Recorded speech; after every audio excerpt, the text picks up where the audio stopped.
Hi everyone, I'm Rosie and welcome to Vox Yoga. Today I wanted to talk to you about vocal health when you've got a gig day or a busy week of gigs, how you can maintain your vocal health, how you can keep on top of ensuring that you have a healthy voice and you have a successful and positive gig experience. So what inspired me to make this video, except for the fact that I love talking about vocal health, is that I recently, during the half-term week, so often I'm teaching in term time, maybe gigging at the weekends, but it just so happened that I had 6 gigs over half-term in 9 days. 3 of these were Friday, Saturday, Sunday, and I was doing 2-hour sets, hour and a half solo sets of just me singing. And I had a little bit of fear, a little bit of panic of, is my voice going to last? Am I going to be able to sustain through all of these performances? So I had to be really mindful about my routine leading up to these gigs and also throughout the days before, during and after as well. So this is going to be useful for singers, performers, and just give us some things to think about really. So first of all, leading up to your gigs, it's all very well saying, I must make sure I do a vocal warm-up on the day. However, what about leading up to the gigs? You need to make sure that your body is healthy as well as your voice. Your vocal cords, we're part of an entire system. Your voice is your instrument, your body is your instrument. So the week, 2 weeks before, just starting to build a bit of a self-care routine, making sure you're sleeping. I have insomnia, so I understand that's not always possible, but taking the time to try and get a good sleep and rest schedule. Water, of course, drinking lots of water, ensuring that your body is hydrated, your voice is hydrated.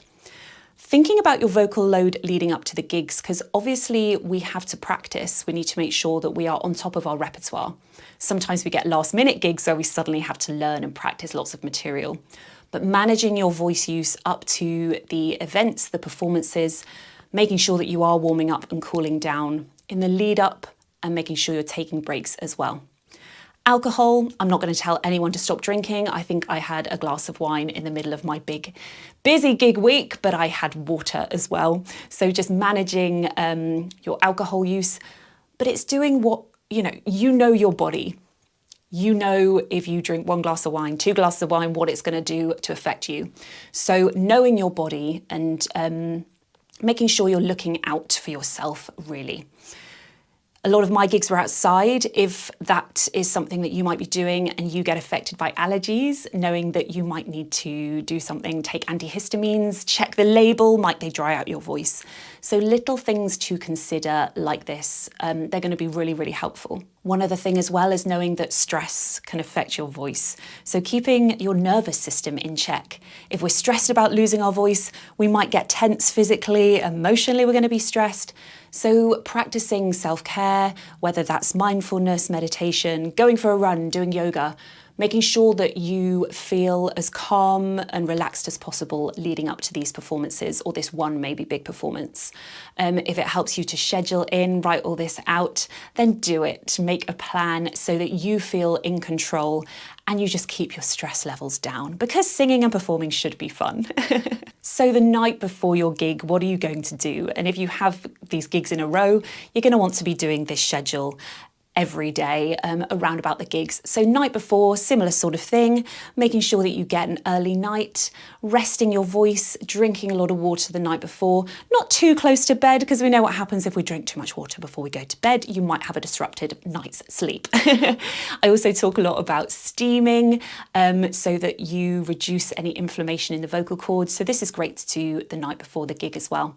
Being mindful of your food intake, if certain things trigger acid reflux for you, just avoiding these foods the night before the gig. So what about gig day? Again, I feel like a broken record, I'm repeating myself. Water, as soon as you wake up, get your fluid intake. Things like tea is included in this as well. So you can, of course, have your cup of tea. Make sure if you're drinking lots of caffeine that you stay hydrated with water as well. You may also like to steam the voice again, use a nebulizer, which is also great to take with you on the day because it's essentially a portable steamer. I've got so many videos on my channel now. I'll put lots of cards up during this video to link to certain things you can find out more. So it's really great to do a physical warm-up on the day of your gig to get the body moving. Again, do what works for you. Maybe that's going for a nice long walk, running, cycling, yoga, of course, doing some stretches that are specifically good for singers as well. Check out my channel, there we go, shameless self-plug. But things that are gonna help to wake up the support muscles, releasing upper body tension is gonna be really useful. You can then start to think about your vocal warm-up. Now, I basically start vocalizing pretty much as soon as I wake up. I will be doing SOVTs all around the house, in the shower. I do lots of vintage gigs, so one of my first things is to set and curl my hair in the morning. So when I do this, I start doing my SOVTs, just to gently wake the voice up, and these are great for healthy voice use as well. Then you want to be mindful of how much of a warm-up you're doing. If you've got to do 2 hours of singing, maybe a 30-minute warm-up is too much, because we need to think about our voice use. So get to know your voice, do exercises which are useful for your vocal range, the style that you're going to be singing. And my battery died, so I hope I'm not repeating myself. Now thinking about your structure throughout the day of your gig when you are at your performance. So managing voice rest and managing your water intake throughout the gig. It completely depends on the type of your performance, but trying to find some times where you can rest your voice. So at the first of my 3-day gig weekend, I was doing 2 one-hour sets with a 30-minute break. And as soon as I'd done my first hour, someone came up to talk to me. And that's fine, you know, people want to talk about your performance, but it's fine to say, well, be friendly, have a little conversation, but it's fine to say, oh, actually, I just need to go and rest my voice now, have some water. And they'll be like, oh, that's absolutely fine, we understand.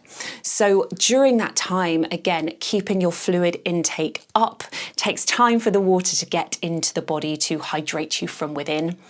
Maybe doing some SOVTs just to relax anything, maybe some stretches, or just have complete voice rest. It's what you need. You can also use your portable nebulizer, which is like steaming, but it uses vapor. You can put a solution in as well, and I'll link to a video where I talk a little bit more about that. Again, if it's appropriate with the gig you're doing, having water to hand. You don't want to look unprofessional, drinking, swigging all the time if you're trying to dance and stuff, but, well, I don't dance in my sets.